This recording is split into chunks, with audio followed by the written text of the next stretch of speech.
नमस्कार दोस्तों। आज हम आत्मरक्षा यानी सेल्फ डिफेंस पे बात करेंगे कि सेल्फ डिफेंस के लिए सबसे इम्पोर्टेंट चीज़ें क्या होती हैं। आप सोचिए, सेल्फ डिफेंस कोई ऐसी चीज़ नहीं है कि मतलब हम मार्शल आर्ट सीखें या कोई बॉक्सिंग सीखे, जिम्नास्टिक या कुछ भी कोई भी स्पोर्ट्स करे तो ही हम सेल्फ डिफेंस कर सकते हैं। नहीं, सेल्फ डिफेंस के लिए सबसे इम्पोर्टेंट है कि आपका प्रेजेंट ऑफ माइंड, आप अपने दिमाग को कितना ज़्यादा यूज़ कर पाते हैं उस समय जब आप मुसीबत में हो। क्योंकि अगर मैं मुसीबत में हूँ और मेरा माइंड स्टॉप हो जाए तो मैं कैसे बचाऊँगा अपने आप को? सोच के देखिए, मान लो मैं एकदम से डर गया तो मैं कुछ कर ही नहीं सकता। तो उस वक़्त, उस समय अगर आप अपने आप के माइंड को, अपने माइंड को आप स्थिर ना रख पाएँगे तो आप अपने आप को बचा नहीं पाएँगे।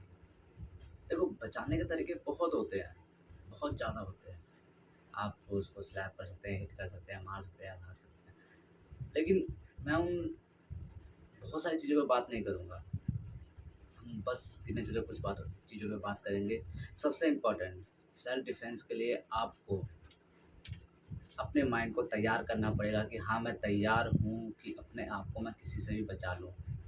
फिर आपको सोचना पड़ेगा, समझना पड़ेगा कि मुझे कब लड़ना है, कब भागना है। ये बहुत ज़रूरी है। हालाँकि सबसे ज़रूरी क्या है सेल्फ डिफेंस के लिए कि भागना। आप कितनी तेज़, कितनी रफ़्तार में भाग सकते हो। अगर आप भाग नहीं सकते, तो आप शायद ही अपने आप को बचा पाओगे। क्योंकि लड़ना हर एक प्रॉब्लम का सॉल्यूशन नहीं होता है।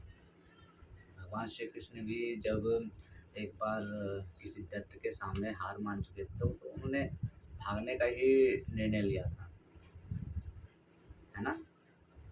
तो उसी प्रकार आपको हर समय भिड़ना नहीं है। हर समय ज़रूरी नहीं है कि मैं भिड़ जाऊँ। ठीक है ना? अपने अगर आप स्ट्रॉन्ग भी हो तो ज़रूरी नहीं है कि आप उस समय भिड़ के अपने आप को बचा लोगे। बहुत बार हमें भागने का ही निर्णय लेना पड़ता है। तो सबसे इम्पोर्टेंट मेरे लिए तो भागना ही होगा कि आप भागो और अपने आप को सुरक्षित जगह पे पहुँचाओ, जितनी हो सके उतनी तेज़ी से। इसके लिए आपको क्या करना पड़ेगा? नॉर्मल आपको जाके पार्क में की प्रैक्टिस करनी पड़ेगी। हालाँकि कोई भी व्यक्ति हो, उसे तो रनिंग करना चाहिए। ये बेसिक फंडा है। अगर आप रनिंग नहीं कर रहे हो, आप जॉगिंग नहीं कर रहे हो या अपने डेली रूटीन में आप एक्सरसाइज नहीं कर रहे हो तो आप का बॉडी उस चीज़ के लिए कभी तैयार होगा ही नहीं कि आप अपने आप को बचा सको। तो उसके लिए आपको पहले तो आपको नॉर्मल रनिंग वगैरह तो करना ही करना है। सेकंड चीज़ कि अपने माइंड को तैयार करो, अपने माइंड को समझाओ या सोचो या समझो या उस चीज़ पे विचार करो कि अगर आप मुसीबत में पड़ोगे, तो आप अपने आप को कैसे बचाओगे? कैसे? उस पे आइडिया सोचो कि आपको कब भागना है, कब लड़ना है, कैसे हिट कर सकते हो। क्योंकि हमारा माइंड ही सब कुछ है। हमारा हमारे बॉडी को हमारा माइंड चला रहा है, ना कि हमारा शरीर हमारा माइंड को चला रहा है। जो हमारा दिमाग सोचेगा, हमारा शरीर वैसा ही बिहेव करेगा। मान लो मुझे पानी पीना है, तो पहले मेरे दिमाग में आएगा ना पानी पीना है, तभी तो मेरा बॉडी रिएक्ट करेगा, जाएगा, पानी भरेगा, फिर पिएगा। ऐसा थोड़ी ना कि मेरे माइंड सो रहा है और मेरा बॉडी ऑटोमेटिक जाके पानी पी ले, है ना? तो पहले अपने माइंड को समझाओ कि आपको अपने आप को बचाने के लिए क्या-क्या तरीके अपनाने हैं। सेकंड चीज़, आजकल मैं हमेशा देखता हूँ, नॉर्मल बात है, लोग इतना अपने के पर ध्यान नहीं देते हैं। बहुत सारे लोग, कोई भी हो, चाहे वो लड़का हो, चाहे लड़की हो। हालाँकि लड़के आजकल बहुत जिम जा रहे हैं, बॉडी छोटी बना रहे हैं बहुत ज़्यादा। अच्छा, तो आजकल बहुत हूँ, लेकिन वो तो मेरे से सभी से निवेदन है, तो जो मुझे सुन रहा है या सुन रही है, तो कृपया करके अपने लिए, अपने शरीर को बचाने के लिए, अपने आप को बचाने के लिए आप कुछ नहीं कर सकते हो तो रनिंग ज़रूर करो। जितना हो सके उतना तेज़ भागने का प्रयास या प्रैक्टिस ज़रूर करें, ताकि आप हालाँकि कभी आपके लाइफ़ में ये मुकाम ना आए, लेकिन अगर आप अपने आप को तैयार रखेंगे तो आप अपने आप को उस मुसीबत से बाहर निकाल सकते हो, अगर आप तैयार रहोगे तो। जैसे हम एग्ज़ाम की तैयारी करते हैं, उसी प्रकार समझ लो कि एग्ज़ाम में पता ही नहीं क्या क्वेश्चन आएगा, लेकिन हम तैयारी पूरी करते हैं ना, उसी प्रकार अपनी लाइफ़ में आप तैयार ज़रूर रहें हमेशा हर चीज़ के लिए। आत्मरक्षा सभी को आनी चाहिए, चाहे वो लड़का हो चाहे लड़की हो, ठीक है? क्योंकि आजकल के जनरेशन में किसी पे भी अटैक हो सकता है, मैं कह नहीं सकता, हालाँकि मैं भी इंसान हूँ, किसी पे भी हो सकता है। तो इस चीज़ पे ध्यान देंगे आप सभी और सभी प्रयास करेंगे कि कम से कम आप रनिंग ज़रूर करें। अगर आप रनिंग नहीं करेंगे, ज़्यादा नहीं बोल रहा हूँ, मैं ये नहीं बोल रहा हूँ कि आप 100 किलोमीटर, 500 किलोमीटर भागें, हालाँकि कोई भाग भी नहीं सकता। तो 2, 4, 5 किलोमीटर आप डेली रनिंग कर सकते हैं और नहीं कर सकते तो स्किपिंग कीजिए घर पे अपने, और बाहर नहीं जा रहे हो तो स्किपिंग कर सकते हैं आप। तो ये सबसे बेटर रहेगा कि आप स्किपिंग भी करें, ठीक है? अब आते हैं डिफेंस पे, सेल्फ डिफेंस पे। तो सबसे पहले भागना, दूसरा भी भागना, क्योंकि पहले आप भागने का अभ्यास कीजिए, फिर बाद में हम और भी चीज़ों पे बात करेंगे कि सेल्फ डिफेंस में आप क्या-क्या यूज़ कर सकते हैं, कैसे यूज़ कर सकते हो। आपके पास बहुत सारी चीज़ें हैं, किसी भी व्यक्ति के पास अगर वो चल रहा है, जा रहा है, हाँ, मेरे को ध्यान आया, सबसे इम्पोर्टेंट, कोई भी व्यक्ति अगर वॉक कर रहा है या कहीं जा रहा है तो कृपया करके फ़ोन को अपने जेब में रखें, क्योंकि अगर आपका फ़ोन आपके जेब में रहेगा, आपका फ़ोकस अपनी बॉडी पे रहेगा, ठीक है? बहुत सारे लोगों को मैंने देखा है कि वॉक करते रहेंगे, फ़ोन में बात करेंगे। अगर आपका फ़ोन पे ध्यान है, तो आपके आस-पास क्या हो रहा है, आपको उस पे ध्यान नहीं होगा। तो इस चीज़ पे ज़रूर ध्यान दें, क्योंकि अगर आप इस चीज़ पे ध्यान नहीं देंगे, तो आपका ध्यान कोई और ले जाएगा।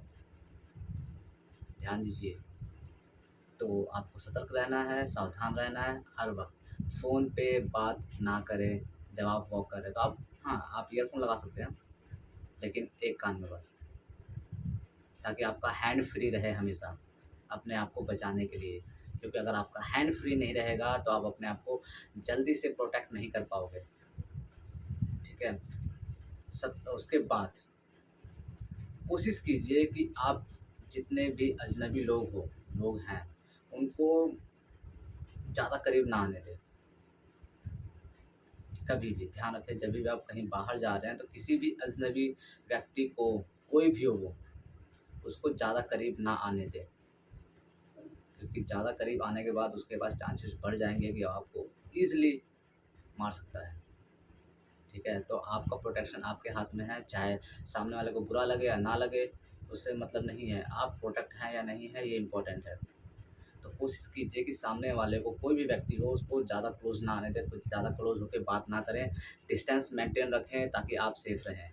क्योंकि डिस्टेंस मेंटेन रखेंगे तभी आप अपने आप, आपका माइंड वर्क कर पाएगा, क्योंकि आप कुछ देखोगे नहीं, समझोगे नहीं तो आपका माइंड वर्क कैसे करेगा? ये आप खुद सोचिए।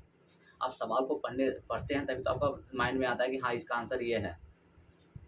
जब आपको सवाल ही दिखाई नहीं देगा, समझ नहीं आएगा तो आप कैसे उसका आंसर दे देंगे?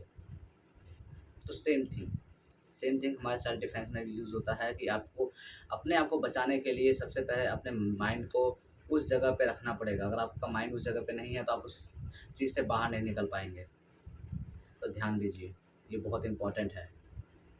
ओके, तो मैं सभी से रिक्वेस्ट करूँगा कि आप सभी कोशिश कीजिए, रनिंग की प्रैक्टिस सभी कीजिए, चाहे वो गर्ल्स हो या बॉयज़ हो। गर्ल्स के लिए सबसे इम्पोर्टेंट आप करिए। आप सिर्फ ब्यूटी पे ध्यान ना दीजिए, आप अपने हेल्थ पे भी ध्यान दीजिए, आप अपने आप को स्ट्रॉन्ग बनाइए।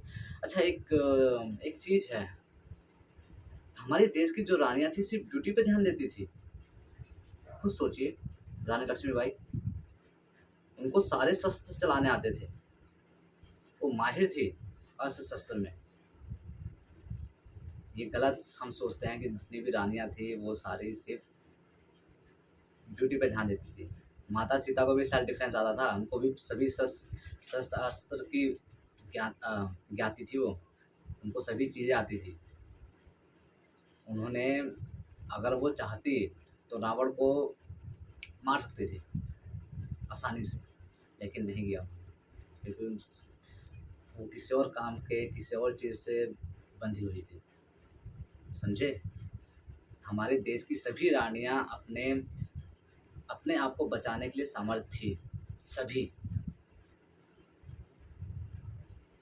तो आप भी रानी बनिए और अपने आप को बचाने के लिए अपने आप को स्ट्रॉन्ग बनाइए। आप भी कुछ ना कुछ ज़रूर सोचिए, समझिए, या आप क्लासिकल डांस देख लीजिए। क्लासिकल डांस भी एक तरह से सेल्फ डिफेंस है, अगर आप उसको समझेंगे तो। ये समझाऊँगा मैं बाद में। आप क्लासिकल डांस भी सीख सकती हैं, उसमें बहुत सारे सेल्फ डिफेंस के आपको एक्शन मिल जाएँगे। ध्यान से देखिएगा उसे, ओके? तो सभी से यही निवेदन है कि आप अपने आप को प्रोटेक्ट करिए, अपने आप को स्ट्रॉन्ग बनाइए और सभी खुश रहिए। जिसको वीडियो पसंद आई, वो कृपया लाइक कीजिए, फॉलो कीजिए। नेक्स्ट वीडियो में मिलते हैं। नमस्कार।